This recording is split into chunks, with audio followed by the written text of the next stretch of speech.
So let's talk about the things you need to know before and during your IVF cycle. Hello my lovely people, you're welcome back once again to my channel. If you're seeing my face for the first time, my name is Isoa. I'm a YouTuber based in Owerri, Nigeria. So if you haven't subscribed to this channel, please consider clicking on that red subscribe button and join this family. Turn on the notification bell so that whenever I upload any video you get notified, and at the same time smash the like button for me. Okay, thank you so much.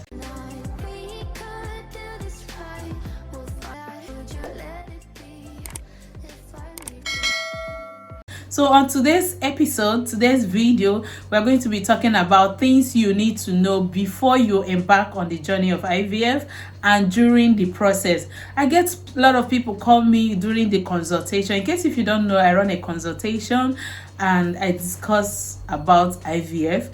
And I am a mom of 3 beautiful kids, and I conceived them through IVF, and I've been sharing my journey here. In case you're just running into this video for the first time, I've shared a lot of video relating to IVF in Nigeria, the cost of IVF, everything you need to know. But if there are any personal questions or information you want to get, you can, I'm a chat away from you on my Instagram, either here or here. Contact me. I run a small fee consultation where I'll answer your questions. Okay, so today we're going to be talking, because this is one of the questions people get to ask me, what do I need to do before I do this, before I do that. In my own case, I'm going to be sharing with you what I did. Yes, probably in case if you want to use the clinic I use, or you want me to recommend any place for you, you may have had the opportunity of having their contact, but you have to reach out to them first. First off, you have to be prepared within yourself that this is a journey you want to embark on. What are the things that are required? Prepare yourself mentally. Most of the times I advise men, or women, it's usually women that chat me up, but tell your husband if he takes alcohol or drinks, smokes, please, he should either stop or reduce it till you guys finish this cycle, because it's definitely one of the things that you'll be asked to stop. So it's better you stop it before even running on to the consultation. Start eating healthy. I'm just giving you guys preamble. Start eating healthy, start exercising. Don't rule out this. So while at this stage, make a consultation, schedule a consultation appointment with the clinic, either by phone. Yes, you can still schedule from diaspora. Contact them, schedule an appointment with a fee. They will run a consultation and you ask your questions, and the doctor gets to advise you, tell you what to do and what not to do. Then after that, you will go for the medical screening, and there you will decide on what journey to follow. While you are at it, I must tell you, have it at the back of your mind that there are going to be lots and lots of appointments. While you're taking the injections, you'll be going either to 2 weeks, depending on your own case, because everybody have their own case. You'll be going for screenings, checking how your body is responding to the treatment, and you have to know that. While you're taking the injection, I know you know that you have to take injections. While you're at that injection, you have to be giving yourself the injection, or get somebody, if you have the resources to have somebody giving you the injection, good and fine, but you'll be handling needles. You will be handling needles. You just have that at the back of your mind. All right, so while you are at it, you need to know during your consultation, maybe probably after the screening, they decide that you should go for IVF. Ask them question. Why are you choosing IVF? Why? Because there is one called artificial insemination, there is IUI, and there are other means of assisting you get pregnant. Why are you being recommended to go for IVF? Sometimes it could be that an unknown case, and because it's an unknown case, they don't want to take chances of just doing artificial insemination that will not be productive. Sometimes it can be you not producing eggs, like in case of woman, you have to use egg donor. So if you're not producing egg, the only one they can take from external and put inside of you is the sperm. So if you're not producing egg, that means you have to undergo an IVF cycle. Another one can be maybe where the man have what they call oligospermia, or azoospermia. If it is azoospermia, that means it doesn't produce sperm. You have to use a sperm donor. If it is oligospermia, that means they have to, through surgical means, pick by the embryologist, pick the few sperm that is in the semen to fertilize your egg. So these are the reasons why you should ask question, why am I taking this step of IVF, not this one? And like I said earlier, you cannot be over prepared. So stop the things that you'll be told to stop. Like smoking is one of the no. I'm not saying some people still don't do it, but it's one of the things you'll be asked to stop. Alcohol, even that of woman, you should stop taking alcohol. Do exercise. It's very important. I did exercise and I know it helped my own case, okay? Another vital thing you need to know is to have at the back of your mind the status of your relationship with your spouse, your partner, or whatever be the name. Sometimes when we call spouse, somebody will say, no, it's called husband. You can have a spouse that you are not legally married to.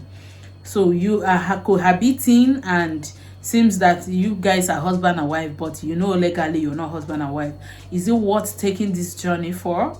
Does the relationship you have with her, or even that of a man who is bringing the money, or in case if he's the one bringing the money, is it worth it?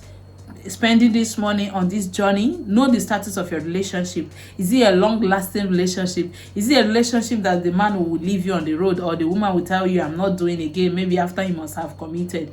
Know the status of your relationship, who you are embarking on this golden journey, let me call it golden journey, with. Is it worth it? Does he or she deserve it? Before you embark on this journey, I must tell you, because sometimes you will have the feeling that I'm not doing this thing again. It's painful. If you know the status and of your relationship and is somebody that is supportive of the decision on going through the IVF cycle, even when you try to forget your injections or taking your drugs, he or she will always be there to support you. Why I'm saying she, it can be a role the man needs to play. She will be there to remind him and support him that you need to do it.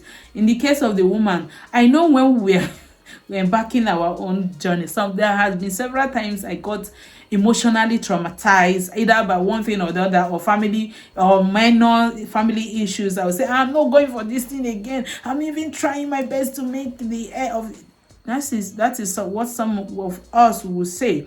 So check, is it worth doing it? Is it a solid, do we have a solid relationship for this? Okay. Another thing you have to pre-plan before you get to that bridge is that, which I know that during the consultations or during the procedure, when you must have started signing some legal documents in, you will be asked to pen down your decision about the embryos, the remaining embryos. I've mentioned it in one or two of the videos that in our own case, there is everything. Why you need to pen down this is that there is every tendency that they can get up to 20 eggs from you, and at the end maybe 15 embryos will fertilize properly, healthy, everything will be okay. And you know nobody will transfer 15 embryos to you. So in case if the policy of the clinic is to transfer 2, what happens to the remaining 13? I'm saying for an example, what happens to the remaining 13? There are 3 options here, or 2 options. Yeah, 3 options. 1 will be discard. I don't want to have it. 2 will be cryopreserve. Cryopreserve it so that maybe when I finish having this pregnancy, I will come again for another transfer. And the 3rd one will be give it out. There are people who come to the clinic, they don't have eggs, they don't have semen or that sperm. They just want egg and the sperm donors. So it ends up having embryo donors. So in cases like this, some persons will say, I donate it to people who I don't know. You don't even need to know them. You can sign up for that. So you need to pre-plan. Tell yourself at the back of your mind that when I have extra embryos, what will I do to them? So start preparing now. If you want to embark on this journey, start preparing now that this is what I will do to the remaining. In my own case, my first cycle that later failed, I cryopreserved them, the remaining 5 embryos. And when that one failed, we went back.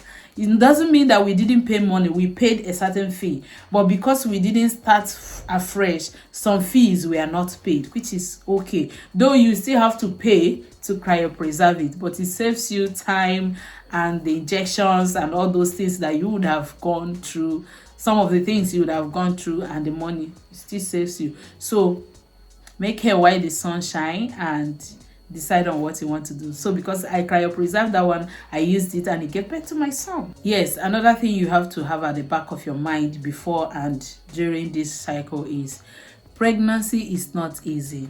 Most of the times, even for people who conceive naturally, they will say pregnancy hormone, they are reacting to pregnancy. You need someone to support you through this journey. And coming to the fact that you are embarking on this journey through an IVF cycle, you will be anxious. The anxiety will be there.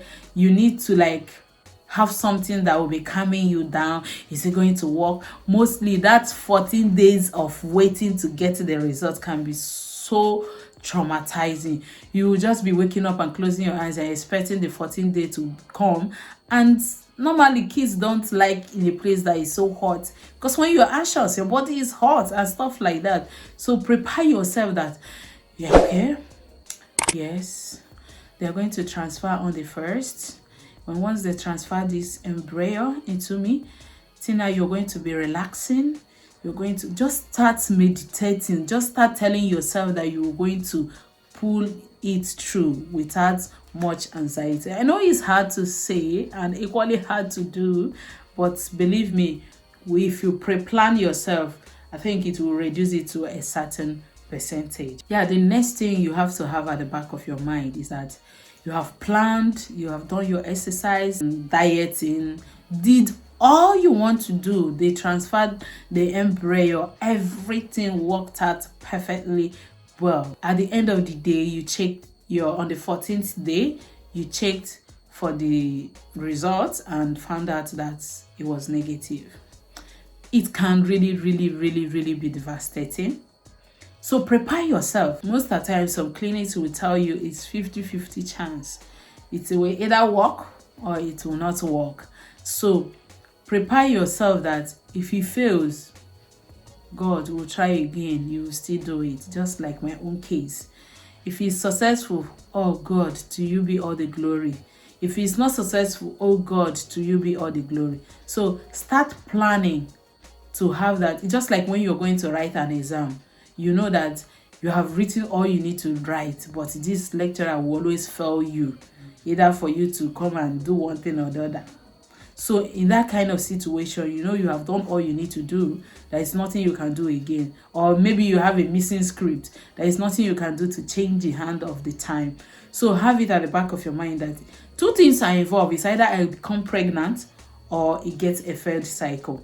But believe me, if I had a first cycle, it can be really traumatizing to affect. Sometimes it can last for years. You hear some people say, I will not go again. Just like in my own case, I say, I'm not sure I want to do this thing again. But when I realized that it's going to help me, going to help my future, I decided to still go back. So tell yourself that whatever be the outcome, that you're ready for it. Prepare yourself. That's just what I'm trying to say. Prepare yourself that whatever be the outcome, that you're ready for it. And definitely the outcome is going to be the best for you. It's going to be joyful. It's going to be a celebration. Amen.